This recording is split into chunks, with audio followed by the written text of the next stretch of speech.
பெருமாள் கோயிலில் கொடுப்பாங்களே புளியோதரை அட்டா அதே டேஸ்ட்டில் வாங்க எப்படி செய்வோம் பார்த்துருவோம். கடாயில் 1 ஸ்பூன் சீரகம், 1 ஸ்பூன் மிளகு, 1 ஸ்பூன் வெந்தயம், 1.5 ஸ்பூன் மல்லி சேர்த்து நல்லா வதக்கிக்கலாம். லைட் ப்ரௌனாக முறுமுறுன்னு வரும்போது அதை ஆஃப் பண்ணி தண்ணி பிளேட்டுக்கு மாற்றி ஆற வச்சிடலாம். அதே கடாயில் கொஞ்சமாக எண்ணெய் ஊற்றி ஒரு 4 வரமிளகாவை அதே மாதிரி ஃப்ரை பண்ணி அதையும் அதே பாத்திரத்துக்கு மாற்றி நல்லா ஆற விட்டுருங்க. எலுமிச்சை சைஸில் புளியை கரைச்சி அந்த தனியாக எடுத்து வச்சுக்கோங்க.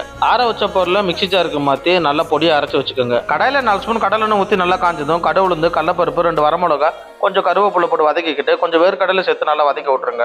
அது கூடவே 1/4 டீஸ்பூன் பெருங்காய பொடி சேர்த்துக்கிட்டு கரைச்சி வச்ச புளி தண்ணியும் ஊற்றிக்கலாம். உங்களுக்கு தேவையான கல் உப்பு இல்லைனா சால்ட் உப்பு ஏதோ ஒன்று சேர்த்துக்கிட்டு கொஞ்சம் மஞ்சள் பொடி சேர்த்து அரைச்சி வச்ச பொடியை உள்ளே இறக்கி நல்லா மிக்ஸ் பண்ணி விட்ருங்க. இது கூடவே 1 ஸ்பூன் வெல்லம் இல்லை நாட்டு சக்கரை சேர்த்து நல்லா மிக்ஸ் பண்ணி விட்ருங்க.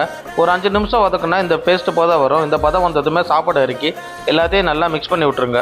கொஞ்சமாக நெய் சேர்த்துக்குங்க. கோயிலில் கொடுக்குற டேஸ்ட் அப்படியே கிடைக்கும். வீடியோக்கு லைக் கொடுத்துட்டு நம்ம சேனலை சப்ஸ்கிரைப் பண்ணிடுங்க. இது எல்லாருக்கும் ஷேர் பண்ணிடுங்க.